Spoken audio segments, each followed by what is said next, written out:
It meant that command authority, staff organization, and supply chains would have to be compressed to a relentless rhythm. Orders written, freight priorities changed, maintenance crews maligned into round-the-clock service. It meant that the Third Army's logistics officers would, for a short time, make improvisation into policy. Arranging ad hoc supply points, rerouting fuel trains, scavenging tires and tracks, and accepting that slick mud and freezing night could render an otherwise simple convoy into a snarl. The Germans had counted on those frictions. That was the gamble Hitler had made. Seize winter surprise, worry the Allies into paralysis, and force a political fracture that might buy time on the Eastern Front. The Allied response would hinge on logistics as much as on courage. Patton's headquarters was more than his personality.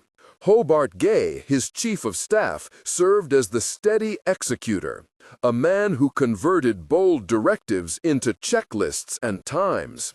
When Patton issued his instruction, Gay's role was to make it executable. Call the corps commanders, alert the quartermasters, reassign fuel priorities, and find the mechanics. On the map table, lines were traced in pencil. Roads of egress through the Ardennes, choke points that could strand columns, bridges rated for weight, and towns where fuel dumps might be seated under guard. The chief intelligence officer, Colonel Oscar J. Koch, had an uneasy briefing to give. German units were farther forward than expected in places and had seized key crossings. But the Germans had also made critical assumptions about Allied capacity, that winter and terrain would blunt a coordinated armored thrust. Patton would force them to confront an industrial reality they could not match. Across the Channel, at Schaif, Eisenhower read the situation with political and strategic weight in his voice. He had to weigh the risks of sending his most mobile formation into a counterstrike that could either collapse the salient or overextend American lines. Omar Bradley, responsible for the 12th Army Group, felt the strain of the decision on the operational tempo of his forces. Caution and necessity sat uncomfortably alongside audacity. In this climate, Patton's 48-hour pledge was not only tactical, it was a moral wager on Allied capacity. Movement began in the small hours. The men of the Third Army were used to motion, long grinding chains of trucks, tracked vehicles and jeeps that ate mileage and demanded fuel. Yet they had not been prepared, in mass, to peel away from their current axes and funnel along a corridor that the Ardennes offered. Narrow lanes, often single-track roads hemmed by trees, with hedgerows and cul-de-sacs that favored defenders familiar with the terrain. Planners favored main routes where available and secondary lanes where necessity required.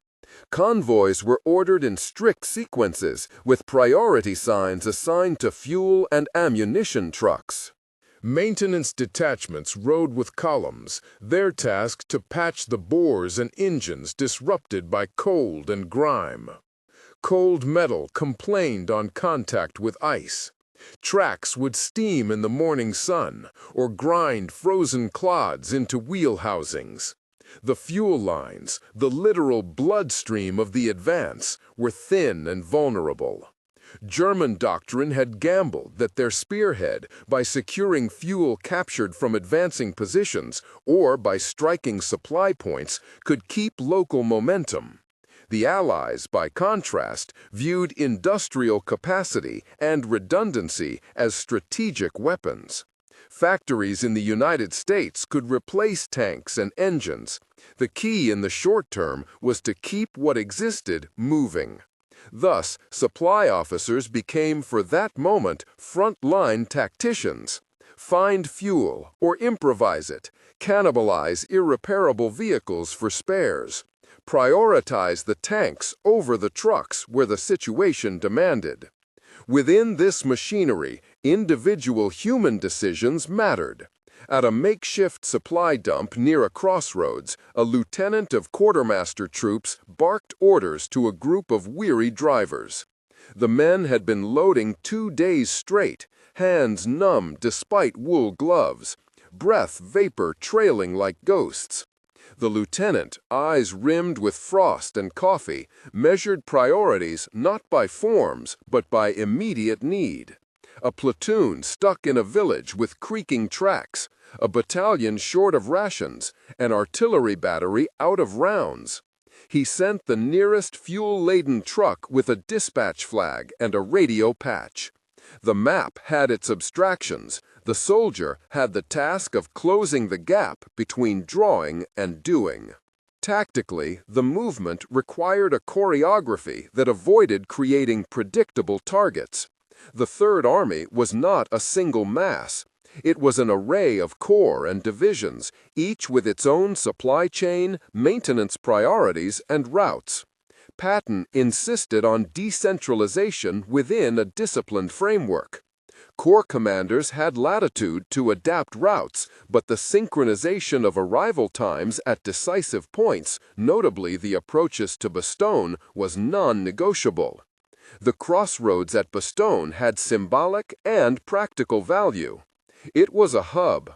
Whoever held those roads could interdict movement and strain supply. The defenses there, held by the 101st Airborne and elements of defending infantry and armor, had stiffened after McAuliffe's famed refusal. The Germans had expected to bottle up the defenders. Allied hope lay in relief before winter and isolation crushed them. Radio communications were fraught. Static, broken links, and the sheer volume of transmissions risked revealing movement to enemy listeners. Yet silence could be fatal. Units needed to know when to divert, when to speed up, when to form column security against reconnaissance elements. Liaison officers ran between command posts, breathless and muddy, to carry clarifications that would not survive transmission. The physical act of command was migratory. Patton received reports in the morning, paced his tent, and inked the next initiative. His staff turned that ink into orders that would propel men over frozen ground. The weather served as antagonist and arbiter. For days, low clouds had kept Allied air power grounded. The Luftwaffe's early assault exploited that window. Air superiority, when restored, would have an outsized effect. Reconnaissance flights spotting German fuel depots, fighter bombers denying roads, C-47s delivering desperately needed supplies. Patton's timing thus hinged on a hope as mundane as meteorology and as strategic as industrial output: the sky clearing. A chaplain's prayer for weather, recorded in recollection, circulated among the troops as a morale anecdote rather than a strategy. It was a fact of the moment that men noted and traded like cigarette cards, a human thread amidst maps and fuel manifests. German logistics, by contrast, bore the imprint of desperation. Their offensive had stretched their frontline units beyond sustainable fuel and ammunition reserves. Captured supplies helped, but were inconsistent. By overcommitting armor into ground ill-suited for a winter breakthrough, and by failing to protect supply lines, the Germans had created a situation in which tactical successes could not be consolidated. Their repair capacity in the field was limited. Tanks out of action for lack of parts, or the incapacity to tow them from mud, lost momentum and numbers. The strategic consequence was brutal arithmetic. The Wehrmacht could not match Allied production, and attrition in men and material eroded their capacity to sustain the gamble. At a tank platoon level, crews moved with a concentration born of necessity. The hiss of air escaping a radiator, the staccato rattle of a machine gun, the smell of diesel and warmed leather. These sensations made up the day for a crew leader responsible for 10 tons of steel and the lives inside it. When roads narrowed and hedgerows closed in, drivers had to trust scouts and engineers to reconnoiter for bridges and soft ground. A misjudgment could strand an entire column. In those moments, the human scale of Patton's movement emerged. Men improvising pull points, winches straining, teams heaving at bogged tracks while snow fell. Each stride a small act of will. As Patton's columns gathered momentum, the Allies began to exploit German logistical frailty. Air support, when weather permitted, struck supply dumps and disrupted refueling operations. Reconnaissance units, moving ahead of the main body, found German columns increasingly vulnerable in exposed positions. The strategic logic was simple. Cut the enemy's ability to refuel and rest, and their spearhead would lose teeth. Patton's execution leveraged this vulnerability. By restoring maneuvers and pushing fresh armored and mechanized elements into contact, Third Army forced German commanders into reactive positions. Relief at Bastogne became the focal demonstration of the plan's success. The famed "nuts" reply, Brigadier General Anthony McAuliffe's terse answer to a German surrender ultimatum, had crystallized the defenders' resolve. But alone, it could not alter the battlefield geometry. Patton's forces, threading the arteries of the Ardennes, worked to widen a corridor to ensure that the defenders could be resupplied and that the German pockets could not be stitched into a coherent front. When the first columns punched through, the visual impact was immediate. Tanks raining steam in the cold, trucks laden with boxes of rations and drums of fuel, and men who had been hunkered down in isolated positions, blinking at the sight of friendly headlights. With the corridor open, air support could operate more safely. Supply shortages eased, and German units found themselves shortened of reach. The climax of the movement was not a single battlefield crescendo, but a cascade of operational effects. As supplies flowed, German units lost the capacity to sustain their forward positions. Their armor, impressive in early stages, was increasingly immobilized by lack of fuel, by mechanical attrition, and by Allied air interdiction. The German command found itself gnawed at from multiple edges: frontline losses, logistical collapse, and the political reality that reserves were finite. Hitler's gamble, once daring, now revealed itself as the last available operational thrust for a military apparatus running against time and production constraints.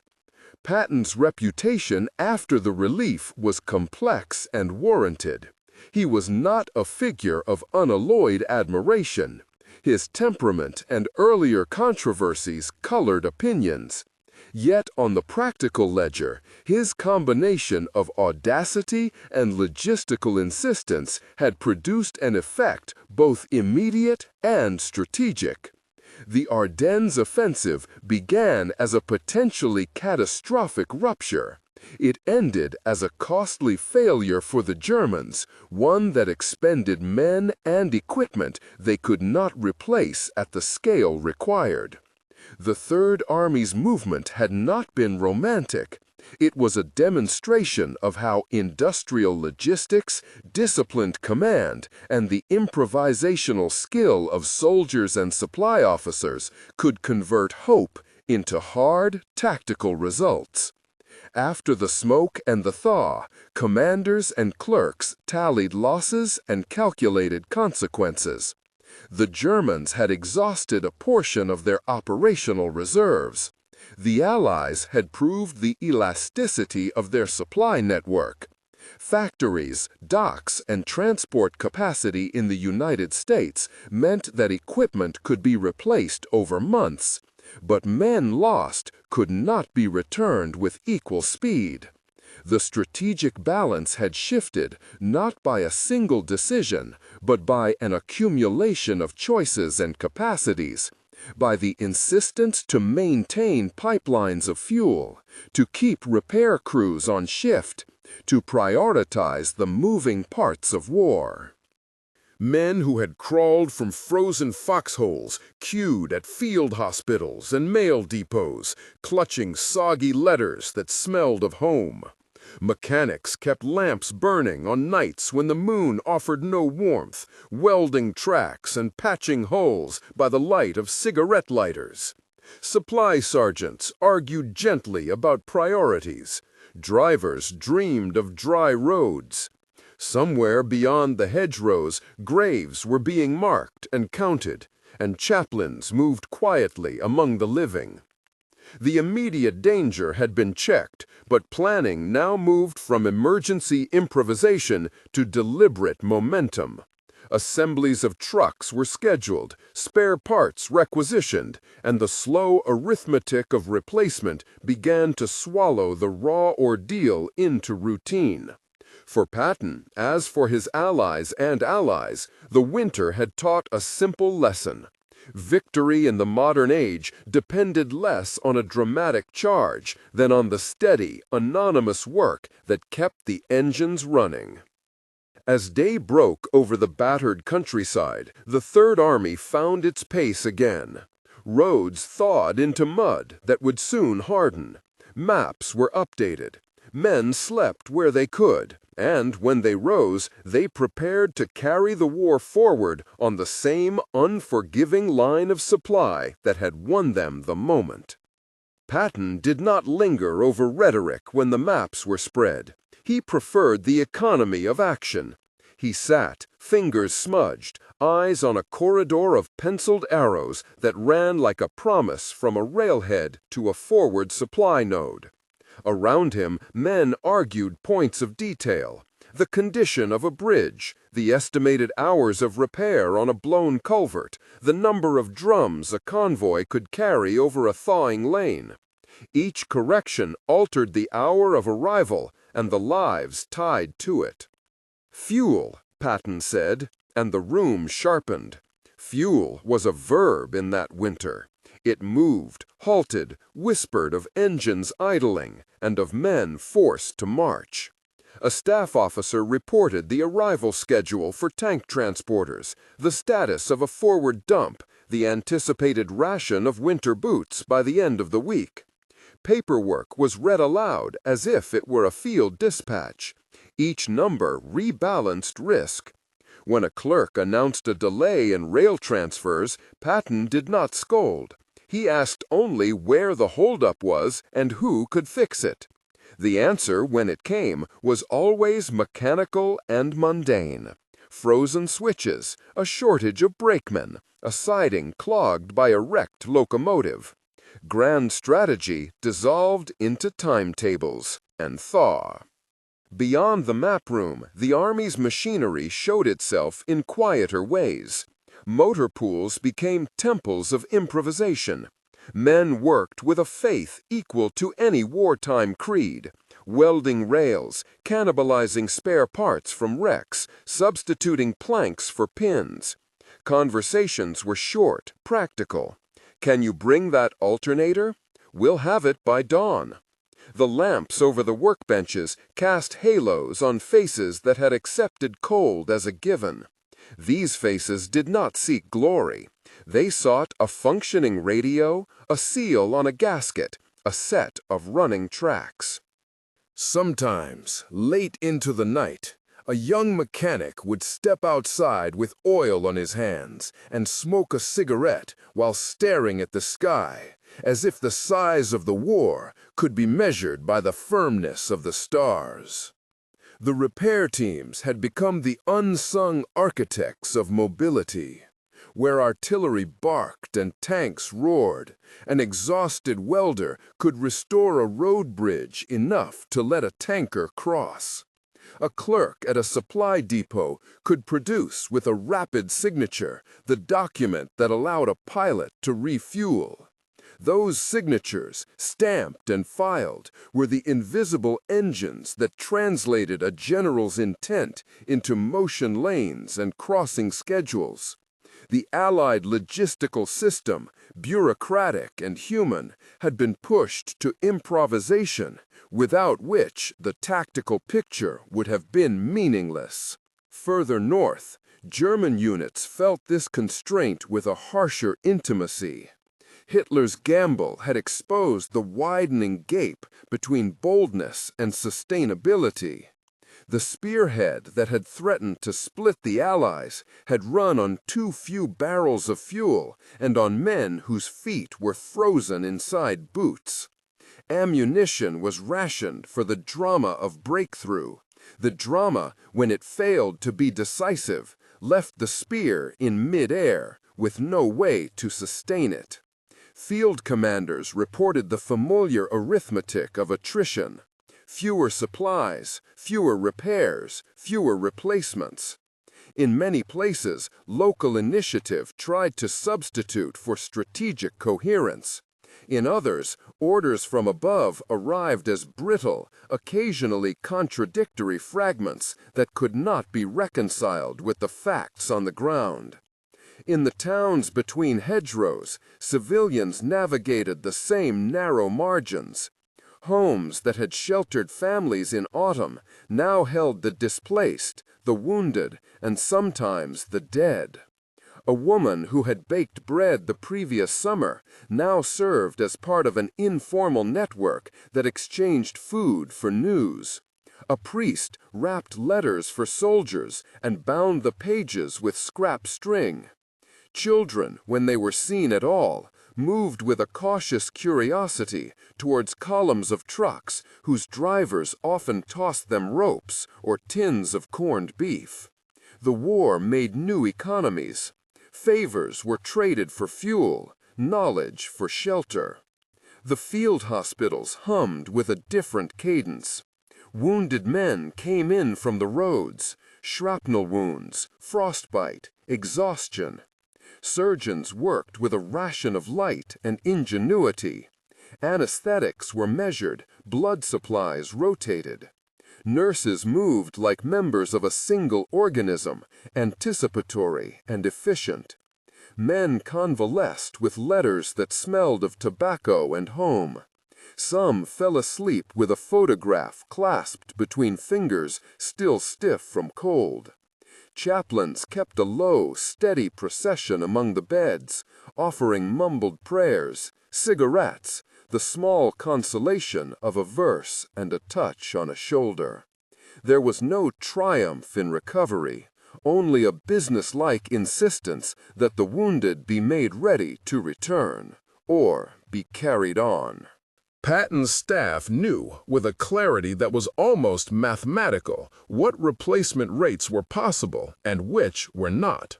The supply sergeant with a ledger under his arm could be as decisive as a corps commander when he said a battalion would be without winter coats for 2 weeks. The arithmetic of replacement, how many trucks, how many drivers, how many tons of fuel per day, dictated where men could be positioned and what they could be expected to do. Command decisions were thus a conversation between desire and provision. What the mind wanted an army to attempt and what the ledger allowed it to attempt. Orders moved outward like a tide. Convoy commanders took the penciled corridors on the maps and made them alive, shepherding strings of vehicles with headlights cutting ribbons through gray dawns. They negotiated priorities with other columns, pulling aside to let ambulances pass or to let armored units preempt a limited bridge crossing. Sometimes they encountered the raw arithmetic of the road. A collapsed bridge, a ditch of mud, a stretch of black ice. Then the convoy would bend around improvisation. A temporary raft, a detour through a farmer's meager lane, the slow, risky extraction of a vehicle that had sunk into the earth. Drivers told stories in half voices, of a sergeant who held a column together by sheer refusal to stop, of a mechanic who had kept a Sherman running with 2 broken springs and a tin can. In the command posts, the next set of questions took shape. Where to press, how to pare back, when to conserve, and when to expend. Patton favored movement. He believed in throwing weight on a problem until the problem yielded. Yet even he, practical to the bone, could see that movement without supply was theater. To go forward, he needed routes that would carry more than bodies. He needed them to carry gasoline, ammunition, replacement parts, and the small but indispensable comforts that kept men linked to home. He signed orders, stamped requisitions, and both celebrated the audacity of advance and chastised the small slips in administration that could be fatal at scale. A quiet, almost anonymous victory unfolded in the hinterlands of logistics. Pontoon bridges assembled rapidly where engineers could. Depot managers reallocated scarce winter clothing to the most exposed units. A rail crew worked through nights to clear a frozen switch and restore a vital cadence of supply. Each act, routine when looked at singly, compounded into an ability to sustain pressure. The arc of operations advanced not because of a single spectacular maneuver, but because countless little fixes accumulated into momentum. By the time frost edges receded to mere memory, the shape of operations had altered. The Ardennes had been contained. Lines of supply had become more deliberate and more formalized as the Allies prepared for the larger push into Germany itself. Men who weeks before had measured life by the next hour now planned with an eye to months, pre-staging supplies and drafting schedules that imagined a summer campaign. The calculus of war had shifted from emergency improvisation to a longer, more bureaucratic grind that still required courage, but of a different sort. The courage to plan patiently, to sacrifice immediate gain for sustainable advantage. As orders went out and men moved on, the true cost of the winter's lessons became visible. The industrial depth of a nation was not measured only by factories or munitions, but by the networks that tied them to the battlefield. Logistics, that slow arithmetic, had decided in small, accumulative gestures what a hero's charge could not. Whether forces would be where they needed to be the day after a storm. Historians might later debate personalities and decisions, parsing the famous and the infamous. But the men who bent over oil-stained maps and who kept lamps burning on frosted nights understood another truth, quieter and more exacting, that in modern war, the practical virtue of reliability under pressure was as decisive as any headline. The Third Army rolled forward again, not under banners and trumpets, but under the steady, grinding insistence of supply chains reknit and rearmed. A slow advance, powered by the anonymous work of repair, ration, and routing. For those who served in its ranks, the winter would remain a lesson in humility and in method. That audacity must be paired with the patient, often ugly labor of logistics if an army is to turn a momentary promise into a lasting victory. And so they moved, maps folded and fingerprints marked on orders, toward the next hedgerow and the next necessity. each man carrying the simple knowledge that the war would be won not by a single act of daring, but by the cumulative, stubborn competence that kept the engines running.